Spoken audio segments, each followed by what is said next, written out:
कामयाब प्रोफेशनल बन सकती हो, इंशाल्लाह प्रोवाइडेड सर। तुम थोड़ा सा फोकस करो। ठीक है, जी सर, मैं इंशाल्लाह बिल्कुल फ़ोकस करूँगी। चलो गुड। ओके जनाब, थैंक यू हमने जो है वो ये वाली जी स्लाइड कर ली थी, राइट? जी सर, कर ली थी। नहीं, जी सर, कर ली थी। ये स्लाइड नहीं की थी, दिस वन, सर ये ये भी नहीं की कर थी, ली राइट? थी। परचेज साइकिल भी कर लिया था सर।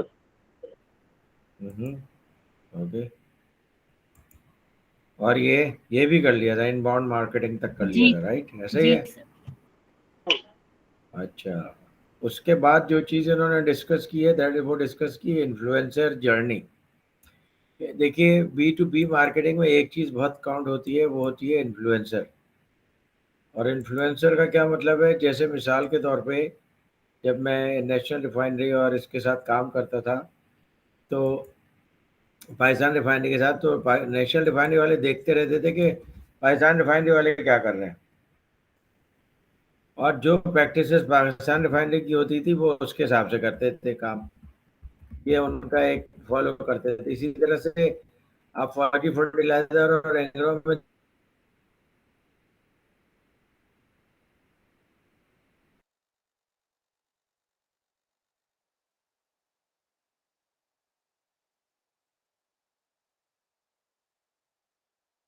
होते हैं जो कि इन्फ्लुएंस करते हैं, और जब इन्फ्लुएंस करते हैं तो वो उसकी वजह से जो इंडस्ट्री के दूसरे लोग होते हैं वो भी खरीदते हैं।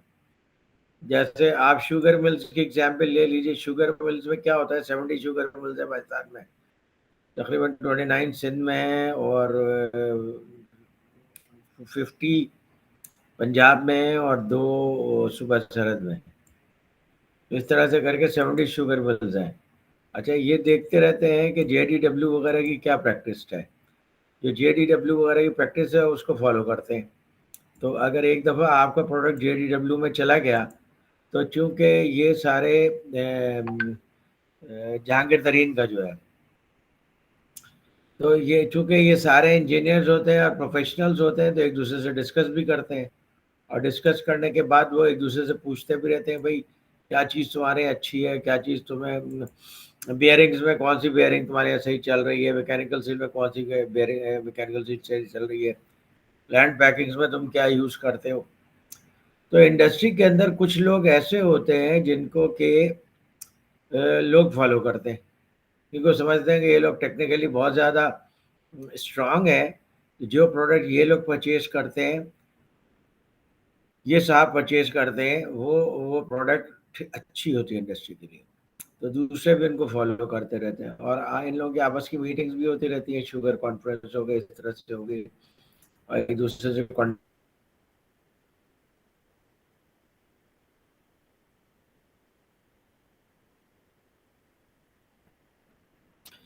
तो आपका बी टू बी मार्केटिंग के तौर पे एक बहुत बड़ा काम ये है कि आप इन्फ्लुएंसर्स को आइडेंटिफाई करें।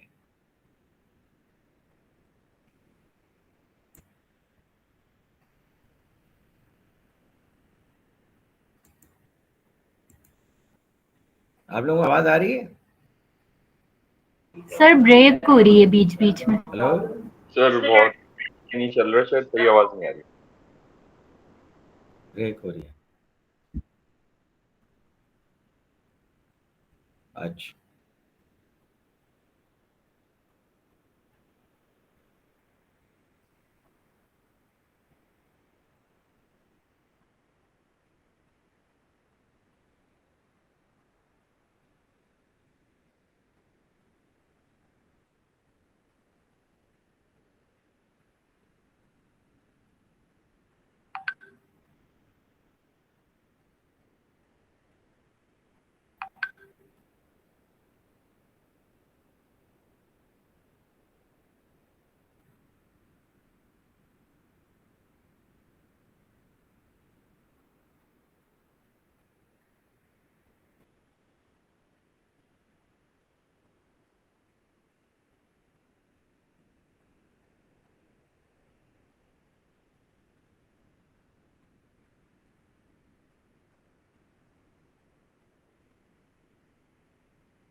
ओके, अब आप लोगों को आवाज आ रही है? ओके, अब आप लोगों को आवाज आ रही है? जी सर, आवाज आ रही है। जी सर। ये अभी भी नहीं आ रही आवाज? ये अभी भी नहीं आ जी रही आवाज? सर, आ रही हेलो सर, आ रही है हेलो, आपकी आवाज। आवाज नहीं आ रही आप लोगों को? आवाज नहीं आ रही है आप लोगों को?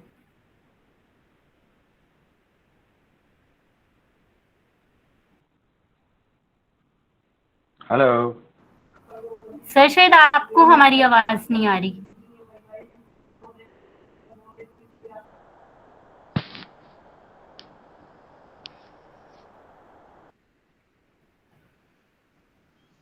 आप लोगों को मेरी आवाज आ रही है?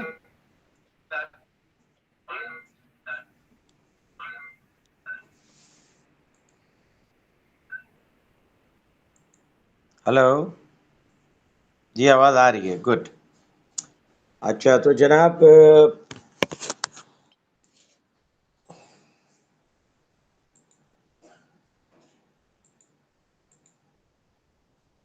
इसको कहते हैं इन्फ्लुएंसर मार्केटिंग। मैंने आपको बताया कि ये कहलाता है इन्फ्लुएंसर मार्केटिंग, कि आप इन्फ्लुएंसर्स को इन्फ्लुएंस करें और एज ए रिजल्ट आप इन्फ्लुएंसर को जब आप इन्फ्लुएंस कर देंगे तो दूसरे लोग भी उसको फॉलो करेंगे।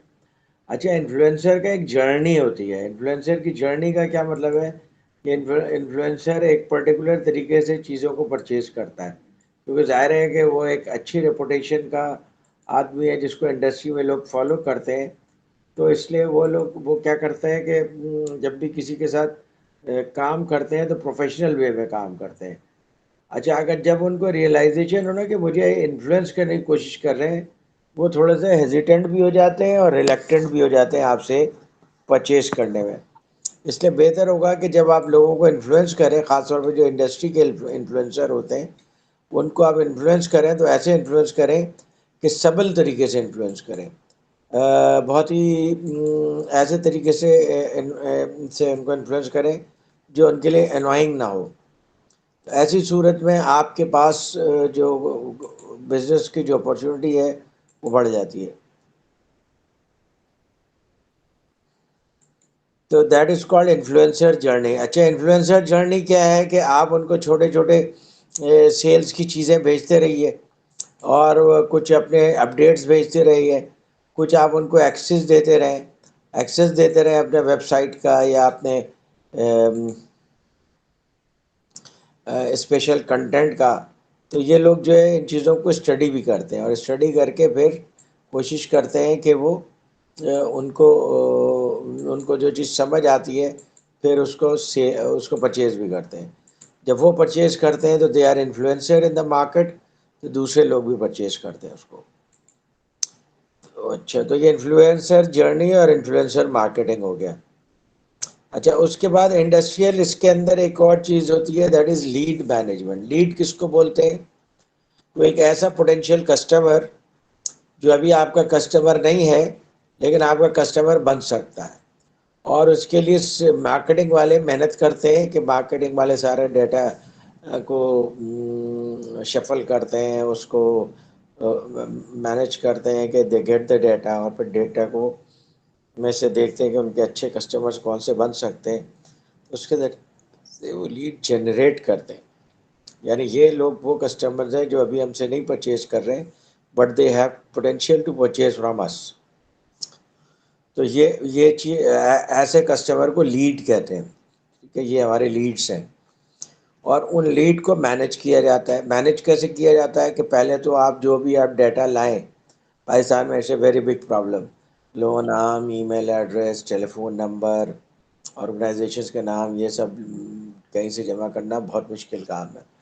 आप चले जाएं साइट के पास, साइट से इंडस्ट्रियल ट्रेड स्टेट है, उनसे कहें जनाब आप अपने जितने भी मेंबर्स हैं उनकी लिस्ट दे दें, वो आपसे पैसे लेते हैं, लिस्ट भी दे देते हैं। वो लिस्ट बिल्कुल बेकार होती है, वो ख़त्म हो चुके होते हैं, लोगों को बिजनेसेस ख़त्म हो चुके होते हैं, लेकिन वो उनके एड्रेस अपडेट नहीं होते। एक दफ़ा उन्होंने जो एड्रेसेस फीड कर दिए बस वही एड्रेसेस चले आ रहे हैं। इसी तरीके से स्टेट बैंक के पास डाटा है इंडस्ट्रियलिस्ट का, वो अगर आपको मिल जाए तो वो भी इतना अप टू डेट नहीं होता, लेकिन फिर भी बेहतर है। सबसे अच्छा जो डेटा होता है वो होता है इनके पास, इनकम टैक्स वालों के पास। लेकिन FBR, federal board of revenue, लेकिन उनसे डेटा लेना आसान काम नहीं है। वो जाहिर है कि वो एक कॉन्फिडेंशियल डेटा है बिजनेसमैन का, डिफरेंट बिजनेसेस का। लेकिन अगर आप अमेरिका वगैरह में तो ये होता है कि आप डेटा परचेज कर सकते हैं। देयर आर कंपनीज जो कि मुख्तलिफ तरह के प्रोफाइल के ऑर्गेनाइजेशंस के लिए डेटा अपडेट करती रहती हैं। तो वो उनके वेबसाइट पे जाते हैं, फ़ोन करते हैं और वो फिर अपने डेटा को मुसलसल अपडेट करते हैं and they sell that data. Pakistan में मेरा एक्सपीरियंस इसका बहुत बुरा है। देयर आर फ्यू कंपनीज, वो कहते हैं कि जी हम डेटा आपको प्रोवाइड करते हैं, आप उनसे डेटा परचेज करें तो इतना थर्ड क्लास डेटा होता है। और अगर आप उसके ऊपर सोशल मीडिया मार्केटिंग करें तो ऑनेस्टली बता रहा हूँ मैं, पान वालों के फ़ोन आते हैं, जनाब आपने हमें ये मैसेज क्यों किया। तो वो बिल्कुल रिलायबल डेटा नहीं है पाकिस्तान में, इसलिए हमें इस तरह की लीड मैनेजमेंट में बड़ी प्रॉब्लम होती है। अच्छा, लीड आपको जब मिल जाए then you need to nurture lead. देखिए, जब भी कोई आप किसी दरख्त से फल खाना चाहते हैं तो आप पहले बीज बोते हैं, फिर उसे पानी डालते हैं, फिर उसे फर्टिलाइज़र डालते हैं, पेस्टिसाइड इंसेक्टिसाइड की ज़रूरत पड़ती है वो इस्तेमाल करते हैं ताकि वो दरख्त ग्रो हो। जब ग्रो होगा तो आप उसका फल खा सकेंगे। This process is called lead nurturing, कि आपका जो लीड है उसको आप आहिस्ता आहिस्ता करके नर्चर करते हैं।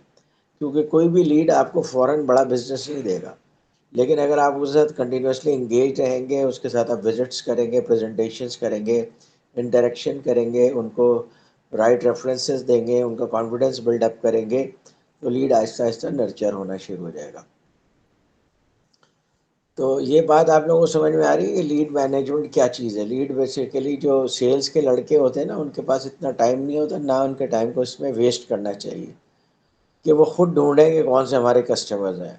तो इसमें उनका बहुत सा टाइम वेस्ट होता है और सेल्स के लोगों पे काफ़ी स्पेंडिंग होती है ऑर्गेनाइजेशन की। जितना उनको मोबाइल रखना पड़ता है, यानी उनको गाड़ी दी जाती है, मोबाइल दिया जाता है और फिर लैपटॉप दिया जाता है, फिर उनकी अच्छी तनख्वाह होती है, फिर बोनसेस होते हैं, फिर जो ट्रैवलिंग होती है उसकी कॉस्ट भी कंपनी बर्दाश्त करती है। कभी वो लाहौर जा रहे हैं, कभी इस्लामाबाद जा रहे हैं। तो ओवरऑल अब देखें तो सेल्स के ऊपर के लोगों लड़कों के ऊपर कंपनी बहुत ज़्यादा स्पेंडिंग कर रही होती है और फोकस कर रही होती है, क्योंकि वो रेवेन्यू जनरेट करके लाते हैं ऑर्गेनाइजेशन के लिए। तो उनको अगर आप इस चीज़ पे लगा देंगे ना जनाब, आप लीड डेवलप करें, लोगों का नाम, टेलीफोन नंबर्स, सारे कॉन्टैक्ट्स, डेजिग्नेशन, ये सारी चीज़ें जमा करें, वो कर तो लेंगे, बट इस डेटा के लिए you are paying hefty amount. इसलिए सेल्स के लड़कों से लीड का डेटा बनवाना is not a very good thing. इसलिए उसके लिए अलग से मार्केटिंग के लोग होते हैं, लड़कियां होती हैं जो इसके ऊपर काम कर रही होती हैं, और जो यंग लड़कियां होती हैं जो अपना करियर अपना बनाना चाहती हैं इसके अंदर, तो इस तरह की लीड बहुत अच्छे तरीके से बना लेती हैं। जी, कोई सवाल है रूसा? No sir. या हलीमा ने मुझे बड़ा तंग किया हुआ भाई। अब मैं एनडी को नहीं सर, इन्फॉर्म वो करने अभी वाला हूँ कि आ हलीमा को जाएंगी। अगले मॉड्यूल में रोल करें। ये आ गई, नाम लो, think of A and she is there. Halima, तुम क्या चाहती हो मेरी ज़िंदगी में? तुमने जो है ना बड़ी तलखियाँ बोल दी हैं।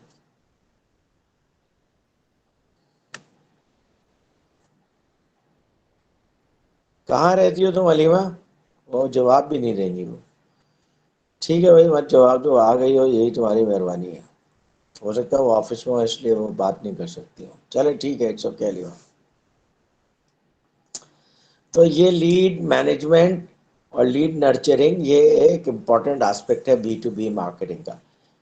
अच्छा, अब बहुत सारी चीज़ें क्या हो गई है, मार्केटिंग ऑटोमेशन हो गई है। मार्केटिंग ऑटोमेशन में क्या हो गया है कि आपका मार्केटिंग डिपार्टमेंट को या मार्कॉम को, मार्केटिंग कम्युनिकेशन को कोई सॉफ्टवेयर आपने ले लिया है, सेल्स फोर्स ले लिया है, रिसीबल ले लिया है, उसकी बेसिस पे आपने मार्केटिंग डिपार्टमेंट को पूरा ऑटोमेट कर दिया। ऑटोमेट कर दिया है तो वहाँ पे जितना भी मार्केटिंग कोलेटरल पड़ा हुआ है, मार्केटिंग कोलेटरल कहते हैं जो आप मार्केटिंग के लिए मुख्तलिफ ब्रोशर्स और मुख्तलिफ प्रेजेंटेशंस डेवलप करते हैं, वो मार्केटिंग कोलेटरल कहलाता है। उसको सेल्स के लड़के यूज़ करते हैं, इस तरह उनको अपने काम में एफिशिएंसी आ जाती है। ऑटोमेशन का ये भी फ़ायदा है कि आपके कस्टमर्स का डेटाबेस बनना शुरू हो जाता है। ये भी पता होना चलना शुरू हो जाता है कि आप कस्टमर्स के साथ क्या काम कर रहे हैं और किस लेवल का काम कर रहे हैं और कितना पोटेंशियल है, कितना आप जा सकते हैं, ये सारी चीज़ें आप मार्केटिंग ऑटोमेशन में बहुत अच्छे तरीके से मैनेज कर सकते हैं। तो आज ये तो ऑटोमेशन का दौर ही है। अच्छा, उसके बाद क्या होता है कि मार्केटिंग ऑर्केस्ट्रेशन हो जाती है उसकी वजह से, कि मार्केटिंग जो है ना एक टिपिकल जैसे एक ऑर्केस्ट्रा होता है, एक मखसूस धुन बजा रहा होता है, बिल्कुल उसी तरीके से मार्केटिंग भी और ऑटोमेशन की वजह से उसमें से ह्यूमन टच ख़त्म हो जाता है और वो एक फिक्स्ड पैटर्न के ऊपर, जो सोशल मीडिया का पैटर्न है, जो आईटी का पैटर्न है, उसके ऊपर काम करने लगता है, which can be disastrous for sales results. तो इसलिए आपने अगर मार्केटिंग और ऑटोमेशन की है तो आपको ये ध्यान में रखना चाहिए कि मार्केटिंग ऑर्केस्ट्रेशन नहीं होनी चाहिए। अच्छा, अब मार्केटिंग क्वालिफाइड लीड किन को कहते हैं? मार्केटिंग क्वालिफाइड लीड उन लोगों को कहते हैं जो मार्केटिंग डिपार्टमेंट ने डेवलप किया है और क्वालिफाई किया है कि जनाब ये वो लोग हैं जिनके साथ बिजनेस किया जा सकता है। यानी पहले वो प्रिलिमिनरी इन्वेस्टिगेशन करके अपने डेटा को ऑथेंटिकेट कर लेते हैं, फिर वो सेल्स के लड़कों को पास ऑन करते हैं, ताकि सेल्स के लड़के विजिट करने के बाद ये आने के बाद ये ना कहें कि मुझे कहाँ भेज दिया, वो तो हमारा कस्टमर ही नहीं है। तो इसलिए मार्केटिंग ना सिर्फ ये कि लीड जनरेट करते हैं, बल्कि उसको क्वालिफाई और वैलिडेट भी करते हैं कि ये हमारे बिजनेस के लिए ये कस्टमर सही है और इसका इतना साइज़ है, स्मॉल साइज़ है, मीडियम साइज़ है या लार्ज साइज़ है। उसके लिए ये सारी चीज़ें आपको चाहिए होती हैं कि उनका ईमेल क्या है, नाम क्या है, उस आपकी डेजिग्नेशन क्या है। तो ये आपकी मार्केटिंग क्वालिफाइड लेवल है। अच्छा, मार्केटिंग टेक्नोलॉजी भी आ गई है और सेल्स टेक्नोलॉजी भी आ गई है। मार्टेक का मतलब होता है कि मार्केटिंग से रिलेटेड जो टेक्नोलॉजी है, दैट इज़ मार्टेक कहलाता है। जो सेल्स से रिलेटेड जो टेक्नोलॉजी है वो सेल्स टेक कहलाता है। इतना फ़र्क तो आप लोग समझ गए होंगे, आप लोगों ने माशाल्लाह 4 सब्जेक्ट ऑलरेडी कर लिए हैं। कि मार्केटिंग का मतलब है कि वो प्रोडक्ट की प्राइसिंग करके देते हैं, प्रोडक्ट डेवलप करते हैं, उसका प्रमोशन प्लान बना करके देते हैं, वो जो 5 पीस हैं। तो मार्केटिंग वाले ये काम करते हैं, सारे उनके ब्रोशर्स डेवलप करते हैं, जबकि सेल्स के लोग बी टू बी मार्केटिंग में इन्वॉल्व होते हैं और उनके जो टेक्नोलॉजी जो यूज़ करते हैं, that is called sales tech. अच्छा, माइक्रो कंटेंट क्या है? आजकल चूँकि लोगों का कंसंट्रेशन स्पैन बहुत स्मॉल हो गया है और उसकी वजह ये है कि इतना ज़्यादा इंफॉर्मेशन की बम्बार्डमेंट है कि आप कोई भी डिटेल्ड ईमेल नहीं पढ़ सकते। कोई भी डिटेल्ड आपके पास अगर कंटेंट आया तो आप उसको सेव करके कहीं रख देते हैं, इसको जब इत्मीनान से कभी टाइम पे मिलेगा तो पढ़ूंगा, और वो टाइम कभी नहीं आता। तो माइक्रो कंटेंट, अब जो तवज्जो है मार्केटियर की इस बात की है कि वो माइक्रो कंटेंट बनाए। अब माइक्रो कंटेंट क्या है? जो छोटे छोटे ऐसे शॉर्ट्स हैं सेल्स के, जिसको अगर आप कस्टमर के पास भेजें तो कस्टमर आपको बिजनेस देता है। तो इसलिए आप माइक्रो कंटेंट के ऊपर आजकल फोकस है।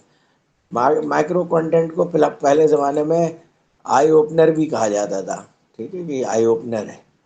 लेकिन आई ओपनर जो है वो उसका मतलब ये होता है कि हम आपको ऐसा सा शॉर्ट स्टेटमेंट दें जो कि कस्टमर इंटरेस्टेड हो जाए हमारी पूरी बात सुनने में। तो मार्केटिंग जो माइक्रो कंटेंट है उनका मकसद भी यही होता है कि वो छोटे छोटे ऐसे कंटेंट्स बनाए जाएं जिनको अगर आप व्हाट्सएप पे भेज दें, एसएमएस पे भेज दें या अपने वेबसाइट पे लगा दें और कस्टमर जब वेबसाइट को क्लिक करता है सबसे पहले वो चीज़ सामने आती है और उससे कस्टमर का इंटरेस्ट डेवलप होता है और वो ज़्यादा इन्फॉर्मेशन डिग इन करने की कोशिश करता है या आपसे कांटेक्ट करता है, जनाब आप हमें आके बताइए कि आपका प्रोडक्ट क्या है। ये सब चीज़ें माइक्रो कंटेंट में आती हैं और उसी में आपकी किताब में लिखा हुआ है कि जनाब किस प्रिंसिपल यूज़ करें। ये प्रिंसिपल तो आप लोगों को पता होगा कि क्या प्रिंसिपल है। हाँ जुहेर, इसका क्या मतलब होता है किस प्रिंसिपल का? तो उसका मतलब मुझे नहीं पता। हम्म, इसका क्या? मतलब मुझे नहीं पता। इसका मतलब मुझे नहीं पता सर। Keep it simple. आगे एस का मतलब स्टूपिड होता है, लेकिन आपके बुक में ऐसे कुछ और डिफाइन कर दिया है। यानी किसी चीज़ को जब आप कॉम्प्लिकेट तरीके से प्रेजेंट करते हैं तो अगला जो आदमी होता है एनॉयड हो जाता है, उसका रेजिस्टेंस मैकेनिज्म जो है वो काम करना शुरू कर देता है। और जब आप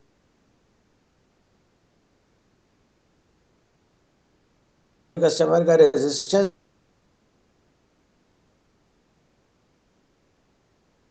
मैकेनिज्म काम करना शुरू सर आपकी आवाज नहीं आ रही क्लियर। शुरू कर दे द कस्टमर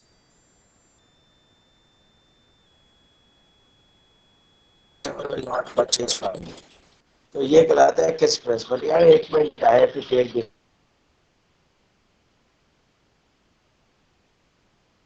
कॉल। एक मिनट जरा होल्ड।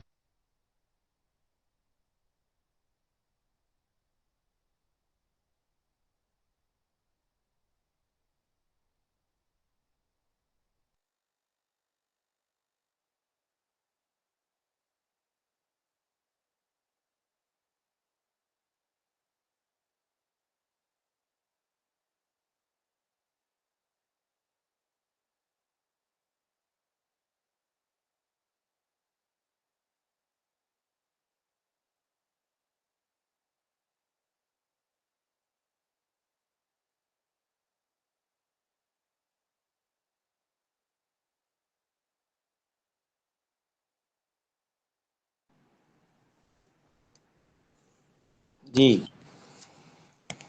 जब मैं फोन पे बात करता हूँ तो आप लोगों को आवाज आती है? No sir. सर अभी आवाज आ रही है, उस वक्त नहीं आ रही। अच्छा, उस वक्त नहीं आती है, ठीक है। कभी कभी मुझे फ़ोन अटेंड करना पड़ जाता है। तो आपके बुक में किस में कीप इट सिंपल एंड कुछ लिखा हुआ है, इट्स नॉट स्टूपिड, लेकिन जनरली इसको किस का मतलब होता है कीप इट सिंपल स्टूपिड। क्योंकि जब आप किसी चीज़ को कॉम्प्लिकेट करते हैं तो बेसिकली आप अपना बिजनेस लूज़ करते हैं वहाँ से, या अपना पॉइंट आप खो देते हैं वहाँ पे। इसलिए kiss principle is very very important in life. अच्छा, नेटिव एडवर्टाइजिंग का मतलब क्या होता है? ये सब देखिए टर्म्स हैं जो बी टू बी में यूज़ होते हैं, तो आपको सारे टर्म्स आने चाहिए, इनके अच्छी तरह से मीनिंग याद कर लीजिए। क्योंकि जब आप इंटरव्यू देंगे, अगर बी टू बी मार्केटिंग का कोई इंटरव्यू देंगे आप और उसमें ये टर्मिनोलॉजीज यूज़ करेंगे आप, तो जो आगे जो आदमी आपका इंटरव्यू ले रहा है उसके ऊपर आपका सॉलिड इंप्रेशन पड़ेगा। भाई ये आदमी इन तमाम चीज़ों से वाकिफ़ है, इन तमाम चीज़ों से गुजर चुका है। So this is a wonderful person. We have got a very good person, or we should immediately hire him or her.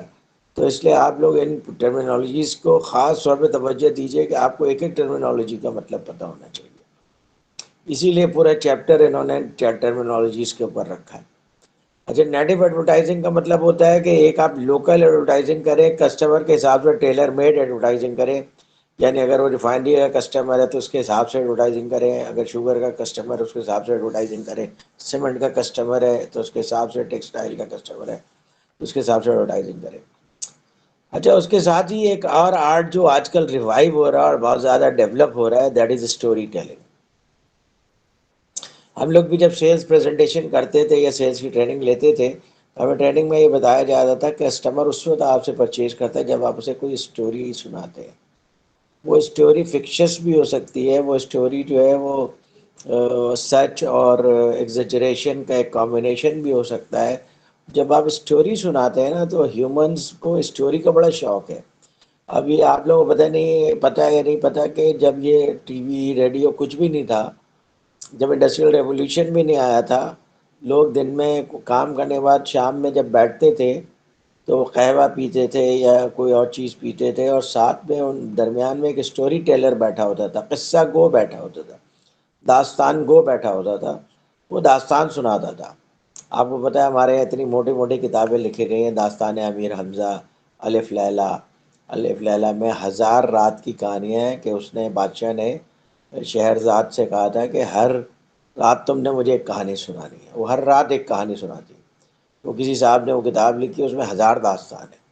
तो अब तो आप लोगों को मिलेनियल और सेंटेनियल्स को इतना टाइम नहीं है कि इस तरह की किताबें पढ़ें, लेकिन ये किताबें हमने बचपन में पढ़ ली हैं पूरी, मोटी मोटी, इतनी मोटी मोटी किताबें, 1000 1500 सफ़े की अलिफ लैला है, या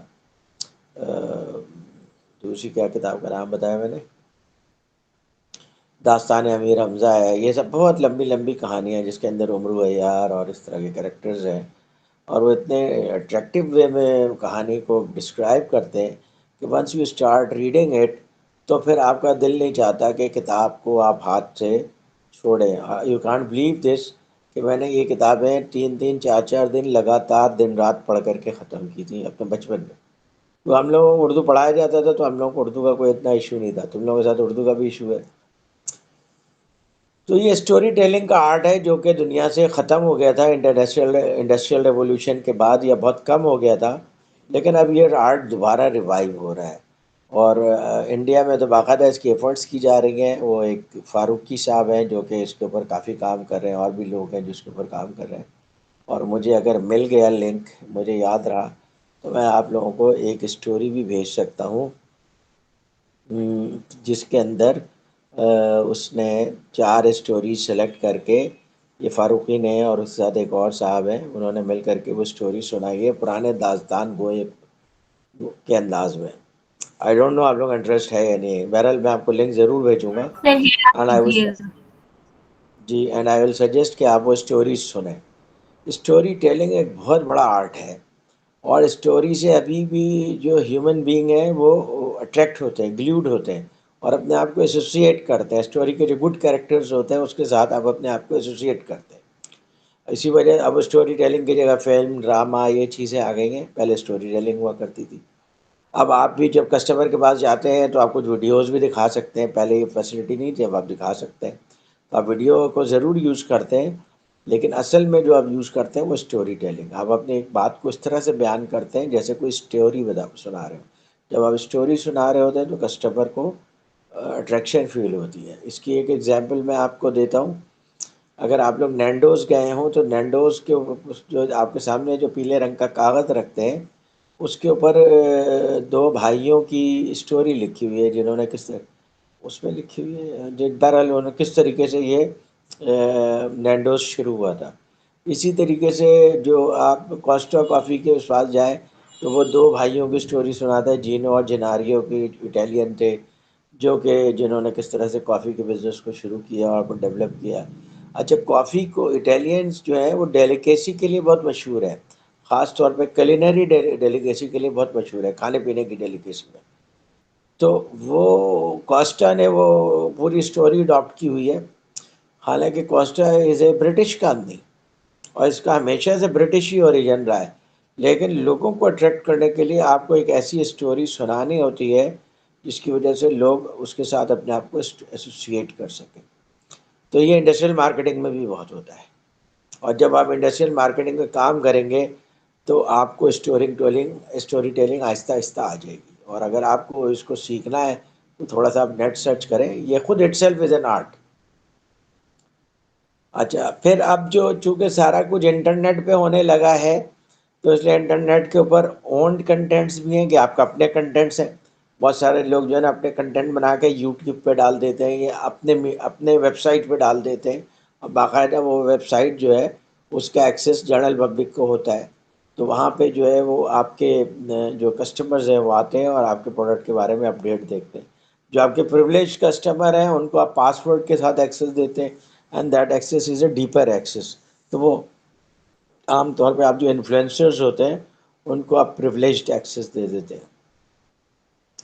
फिर कुछ पेड मीडिया होते हैं, कुछ ऐसे मीडिया होते हैं जहाँ पे दूसरे इंडस्ट्रियल मार्केटियर भी हैं, आप भी वहाँ पे जा सकते हैं और वहाँ पे जा कर के अपना कंटेंट अपलोड कर सकते हैं। और फिर उसके बाद एक चीज़ होती है अर्न्ड मीडिया।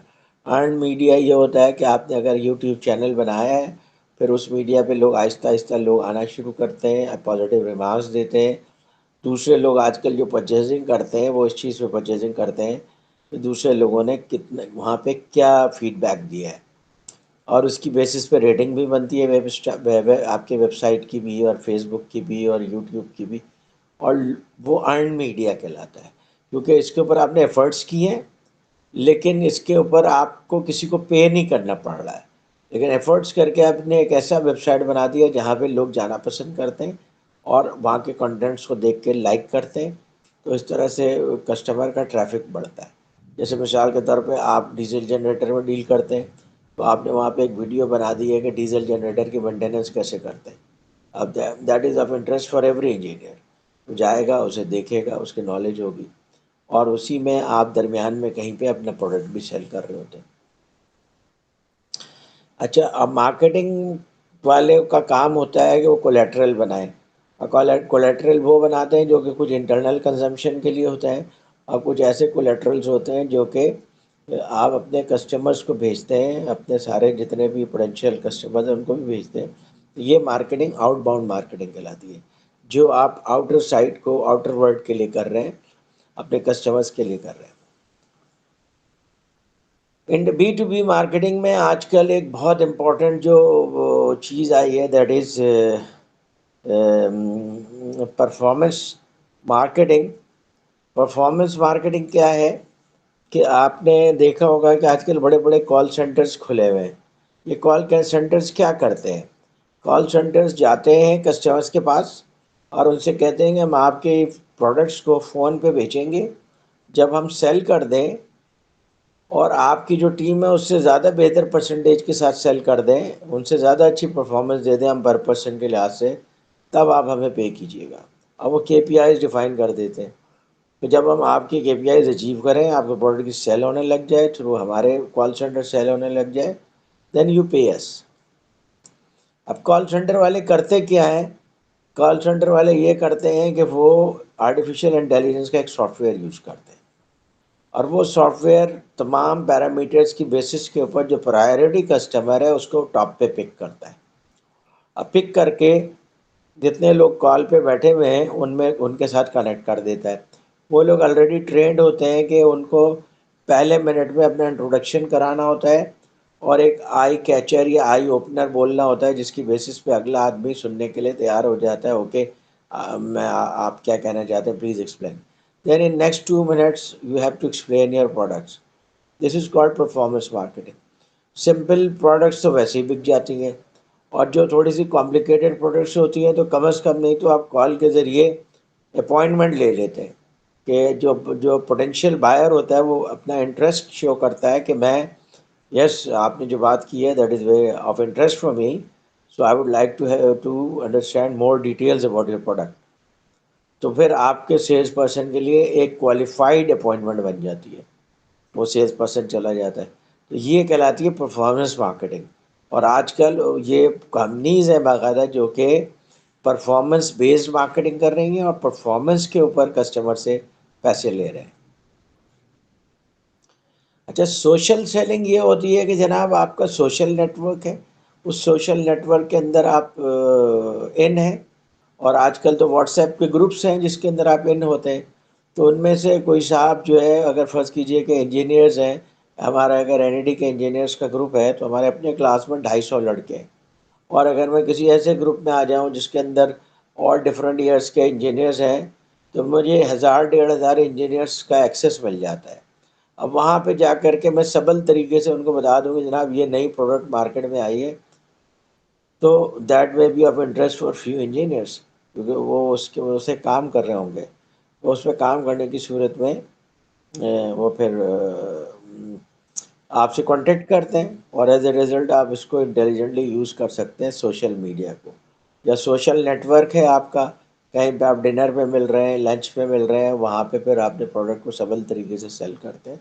ओवर सेलिंग नहीं करें, नॉर्मल पोलाइट वे में बताएं कि you have what something exciting to offer in the market और वो ये प्रोडक्ट है।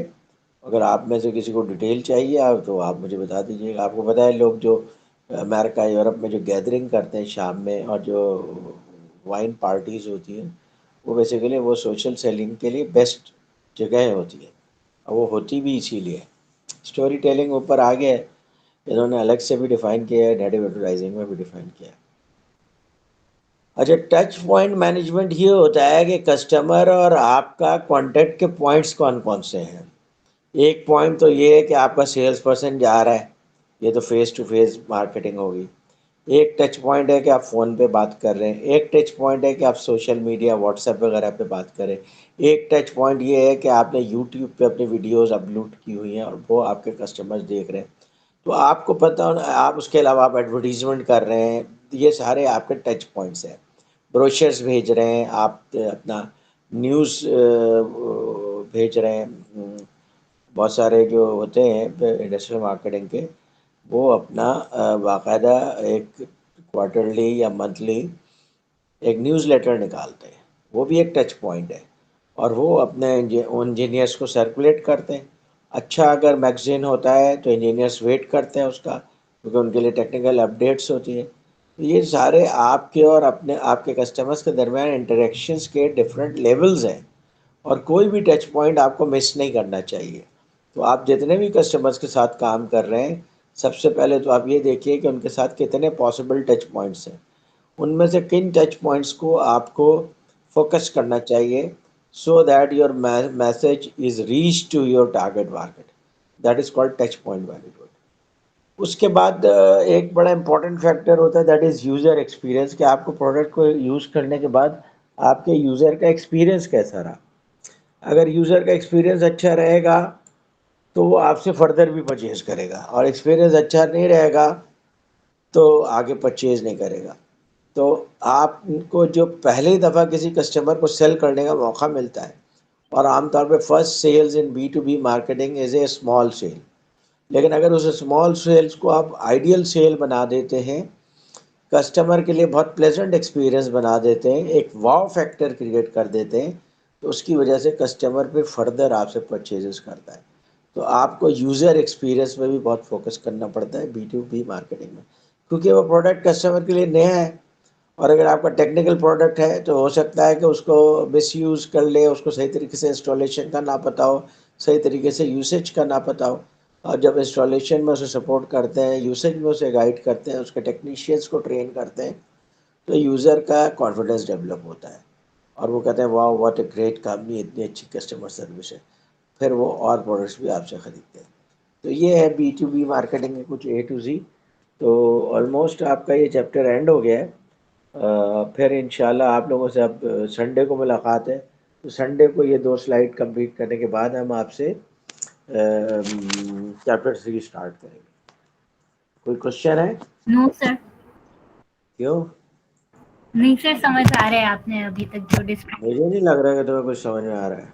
सर आपने लास्ट क्लास में पूछा था, मैंने सही आंसर किया था। सही आंसर किया था तुमने? गुड। जी सर। तो तुम तो बड़ी अक्लमंद होती जा रही है। सर आप क्या वजह? ही आप है ना सर वजह। मैं वजह? Exactly sir. अच्छा चलो गुड, तो अच्छी बात है। अब तुम लोगों का अगली क्लास में, संडे की क्लास में क्विज होगा। ठीक है। तो क्विज तो हमको पता है, मैं वर्बल लेता हूँ, जी सर। तो वर्बल क्विज में तुम लोगों ने अच्छा परफॉर्म करना है, राइट? मुझे टाइम मिलेगा तो मैं आप लोगों के साथ ये शेयर कर दूंगा इसको। और सर अब मेरी दूसरी क्लास। जी क्या हुआ? मिड टर्म कब है? ये चौथा वीक है, 5वां वीक है? सर आई थिंक 5th है, लेकिन जुहैर भाई से कंफर्म कर लें। क्यों, जुहैर भाई का रिकॉर्ड रखते हैं? जुहैर भाई आप बता दीजिए। नहीं, मुझे नहीं पता सर कौन सा वीक है। वो 5th है। मेरे ख्याल से 4th होना चाहिए। बहरहाल मुझे confirm नेक्स्ट नहीं है। वीक को जो आपकी फिजिकल क्लास है, ठीक उसके अंदर आपका ठीक है। मिड टर्म है, यानी सैटरडे को। ठीक है, ठीक है तो इसलिए अब आप लोग तैयारी शुरू कर दीजिए, ठीक है। चैप्टर 1 2 3 इंशाल्लाह। चले, ठीक है ओके, सर, टेक अल्लाह केयर, अल्लाह हाफिज। हाफिज। अल्लाह हाफ़िज़। अल्लाह हाफिज।